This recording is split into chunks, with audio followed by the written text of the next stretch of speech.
Throughout history, people have often waged wars for land, power, thrones, or the pursuit of wealth. Once a region was conquered, the victors began to impose their own interests and establish their own political systems. Religion, throughout history, has not only been a belief system but also a powerful tool for uniting people and maintaining social order. However, over time, this purpose began to change. Instead of uniting people and preserving peace, religion gradually turned into a pretext. Under the name of God, rather than creating compassion and unity, people used this name to expand territories, accumulate wealth, and carry out mass slaughter. Thus, the true cause of these wars was not God, but personal power, authority, and self-interest. For this reason, in this video, we will examine one of the most striking examples of mass killings carried out in the name of religion in history, the Crusades, and once again confront the darker side of history. Watch the video, like it, subscribe to the channel, and share your thoughts in the comments. Every opinion matters, and every perspective can shed new light on this topic. The Crusades, 1095 to 1291. The Crusades represent a crossroads in history where sincere faith, ruthless brutality, and grand political ambitions became deeply intertwined. To describe this event simply as a war would be an understatement. It was an upheaval that turned the medieval world upside down. Let us look behind the curtain of this era and examine what people truly felt and experienced. How did it all begin? Faith or politics? In 1095, when Pope Urban II addressed the people, he promised them heaven. Life for the average European at the time was harsh. Famine, disease, and feudal oppression were part of everyday existence. The Pope told them, "Go, cleanse yourselves of sin, and liberate the Holy Lands." Thousands of peasants, knights, and even children set out on this journey, sewing pieces of cloth in the shape of a cross onto their garments. Many genuinely believed they were fighting for God. Yet the leaders, kings and barons, had their eyes fixed on the wealth of the East and the promise of new lands. Now imagine a scorching July day in the year 1099. Jerusalem's towering walls are besieged from three sides.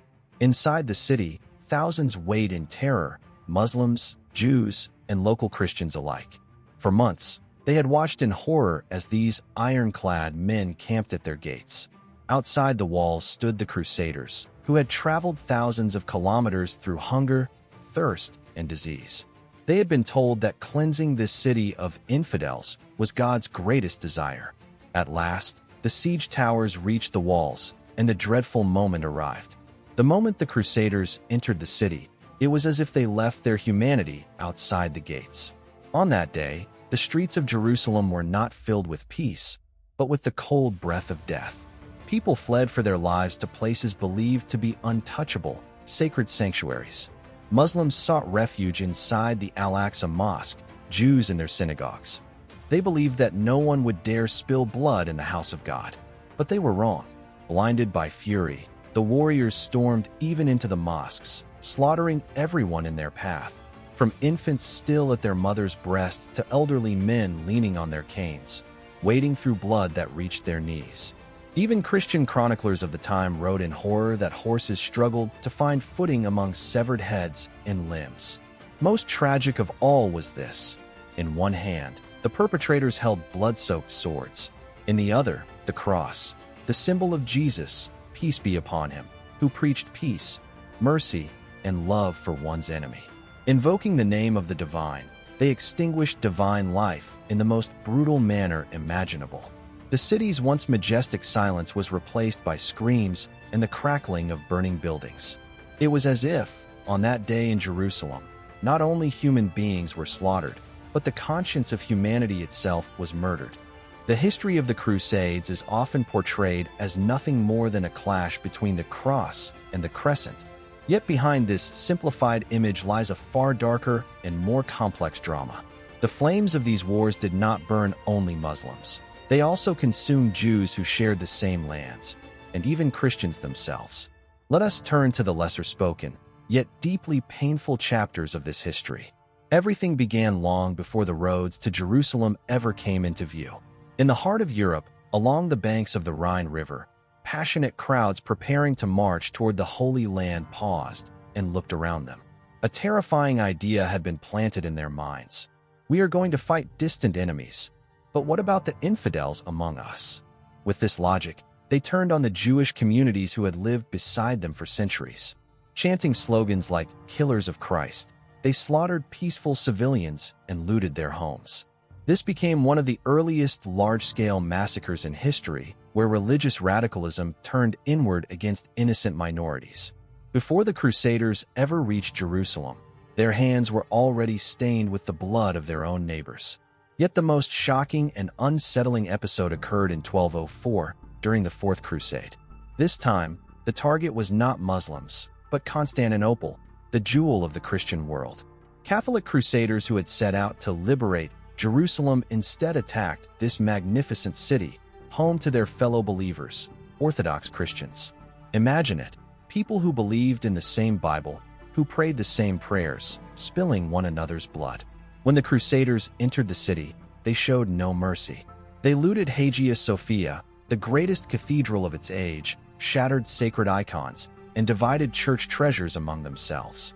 The streets of Constantinople echoed with the screams of Orthodox Christians dying by Catholic swords. This event inflicted a wound so deep upon the Christian world that from that day forward, the Catholic and Orthodox churches became permanent enemies. The Eastern Roman Christians were left so traumatized that years later, when the Ottomans stood at the city's gates, some would say, "We would rather see a Turkish turban in Constantinople than a cardinal's hat." These blood-stained pages of history reveal a grim truth. Once blind hatred is unleashed, it no longer chooses its enemies. It loses the ability to recognize even those who share the same faith or the same blood. Although historians hold differing views on the number and nature of the Crusades, most historical sources generally identify 8 major crusades. Beyond these, however, there were also unofficial and deeply tragic attempts, such as the People's Crusade and the Children's Crusade. Historians estimate that over this 200-year period, between 2 and 6 million people lost their lives. But it is important to understand that these figures are not merely statistics. Behind every number lies a human life, an individual, a family, a hope, and a story cut short. Our aim is not only to present the statistics, but also to reveal the human stories behind each crusade, the lives that were truly lost to history. Every fact and every number is meant to help you feel the reality of that era, the immense suffering people endured, and how history was ultimately shaped. The First Crusade, 1096 to 1099, the First Crusade began in Europe and moved toward the sacred lands of the East, primarily Jerusalem. Peasants, knights, and even some kings set out from various parts of Europe, especially France, Germany, and Italy, driven by the hope of liberating the Holy Lands from Muslim control. This crusade was not fought solely for religious belief. On one side stood sincere individuals who genuinely believed they were fighting for God. On the other stood leaders whose true aims were political and economic power, along with the acquisition of new territories. By the end of the campaign, Christian forces captured Jerusalem in 1099, and the city was occupied.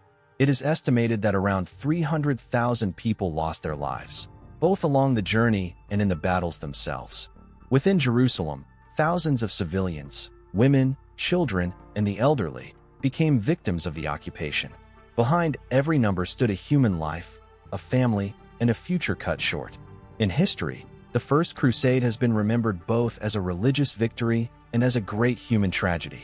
The horrific scenes in the city's streets, stories of people crushed beneath horses' hooves, and the widespread looting of Jerusalem revealed how political and personal ambitions, carried out under the banner of religion, could lead to devastating consequences.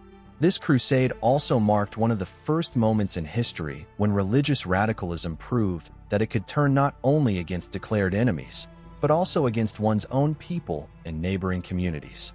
The Second Crusade, 1147 to 1149, the Second Crusade took place in the aftermath of the First Crusade.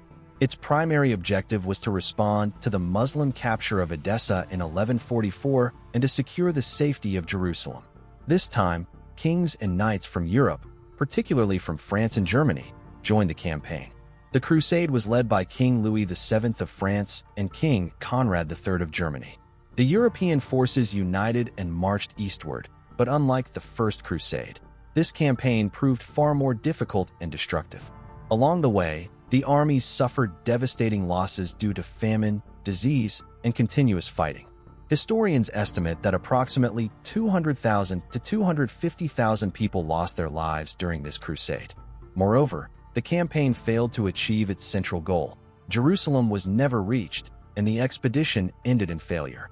The Second Crusade demonstrated how catastrophic the consequences can be when religious ideals become entangled with political ambitions.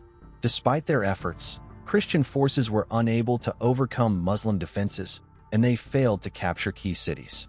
Nevertheless, the Crusade remained in history as a defining example of military expeditions launched under religious motivation in medieval Europe. During the Second Crusade, a large portion of the soldiers who set out from Europe perished along the journey or in battle, while entire armies collapsed and were destroyed before ever reaching Jerusalem. Even the leaders themselves, Conrad III and Louis VII, suffered heavy losses throughout the campaign. This serves as a reminder that the Crusades are remembered not only for victories and defeats, but also for the immense human sacrifice and tragedy they left behind. The Third Crusade, 1189 to 1192. The Third Crusade took place after Jerusalem was captured in 1187 by the Muslim leader Salahuddin Ayyubi. In response, Christian Europe organized a major campaign with the goal of reclaiming Jerusalem and liberating the Holy Lands. This crusade involved some of the most powerful rulers of the time, including King Richard the Lionheart of England, along with kings and forces from France and Germany. The campaign was long and extremely difficult. Along the journey, the armies suffered heavy losses due to famine, disease, and constant warfare. According to historians, thousands of people lost their lives during this crusade, both in battle and during the arduous march. However, the outcome of the campaign was unusual. Rather than a decisive military victory, a diplomatic agreement was reached between Richard the Lionheart and Saladin. Although Jerusalem was not fully returned to Christian control, Christians were granted free and safe access to the city for pilgrimage.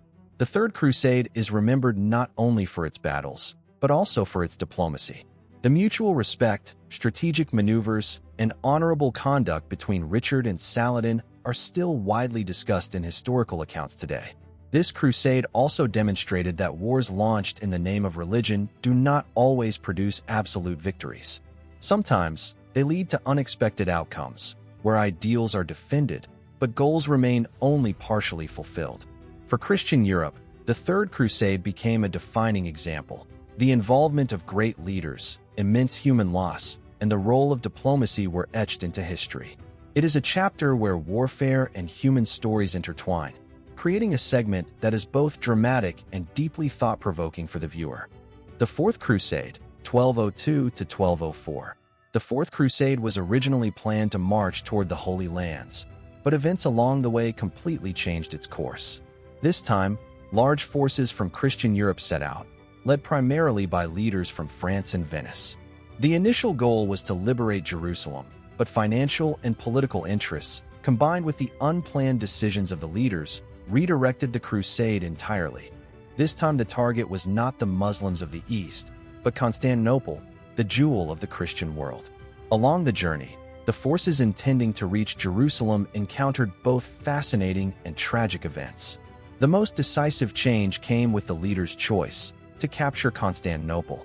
In 1204, the city was sacked, Hagia Sophia was looted, sacred icons destroyed, and the city's treasures divided among the Crusaders. The Fourth Crusade left a deep and lasting scar. The massacre and betrayal created enduring hatred between Orthodox and Catholic Christians, dividing the Christian world for generations. Historians estimate that thousands of people died during the crusade, the city was devastated, and the Christian world became internally fractured. The Fourth Crusade demonstrated that wars waged in the name of religion can lead to completely unexpected outcomes. Though the stated goal was to liberate the Holy Lands, the result was human tragedy and political tension, showing how ambitions and personal agendas could eclipse religious ideals. The Fifth Crusade, 1217 to 1221. The Fifth Crusade was launched primarily to defend Jerusalem and the Holy Lands, and to strengthen Christian influence in the region. Large forces set out from Europe, especially knights and kings from Germany and France. Among the main leaders were Frederick II of Germany, later known as Frederick Barbarossa, and forces sent by the French crown. Unlike previous crusades, this campaign proved extremely difficult and destructive. Along the way, harsh conditions, disease, and battles claimed the lives of thousands. Historians estimate that tens of thousands of people died in the early stages of the crusade alone. One notable and tragic event occurred when Frederick II drowned while crossing a river, causing his army to disband. This dealt a severe blow to the campaign and contributed significantly to its failure. As a result, Christian forces failed to recapture Jerusalem, and the crusade did not achieve its objectives. The Fifth Crusade demonstrated that military operations waged in the name of religion involved far more than battle and heroism. They were also marked by accidents, illness, and strategic failures. People risked their lives and made immense sacrifices, but even so, the goals were often unattainable. The Sixth Crusade, 1228 to 1229. The Sixth Crusade is remembered differently from the previous campaigns, primarily for its diplomacy and political maneuvering rather than large-scale battles. This time, the campaign was led not by the traditional forces from France or other parts of Europe, but by Holy Roman Emperor Frederick II, supported by the papacy and the new German Empire. The goal was to restore Christian influence over Jerusalem and the Holy Lands, but unlike earlier crusades, there were no massive battles or widespread massacres. The most remarkable aspect of the Sixth Crusade was that it succeeded through diplomacy. In 1229, Frederick II signed a peace treaty with Sultan al-Kamil, allowing Christian access to Jerusalem, though the city remained under Muslim control. This crusade demonstrated that achieving goals is not always a matter of weapons and bloodshed. Negotiation and diplomacy can also shape history. It became known as the Peaceful Crusade, since it avoided the destruction, looting, and large-scale losses seen in previous campaigns. However, hardships and casualties were still present. People died along the journey and during preparations for the treaty. The Sixth Crusade showed that expeditions launched in the name of religion do not always end in war. Sometimes strategy, negotiation, and clever leadership can alter history. It remains a significant milestone in both European and Middle Eastern political and religious history. The Seventh Crusade, 1248 to 1254. The Seventh Crusade was led by King Louis IX of France, later known as St. Louis. Its goal was to liberate the Holy Lands from Muslim control and restore Jerusalem to Christian rule. Unlike previous crusades, this campaign was more centralized around France and organized under the direct leadership of a king. The crusading army marched from North Africa toward Egypt. Louis IX personally took part in battles, leading his forces by example.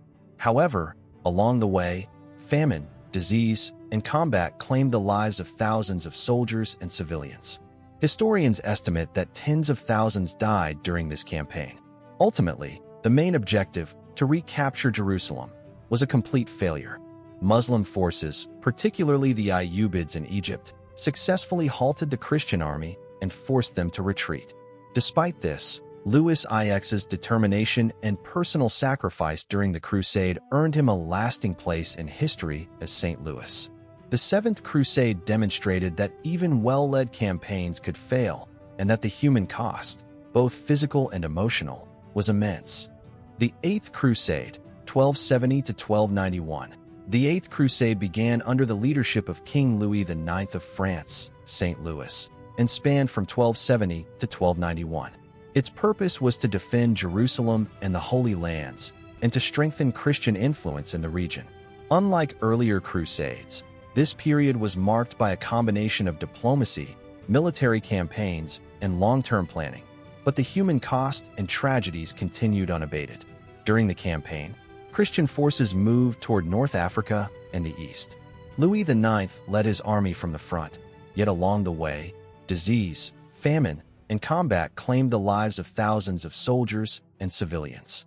Historians note that during this period, hundreds of thousands of people perished, moving the Crusades toward their final great catastrophe.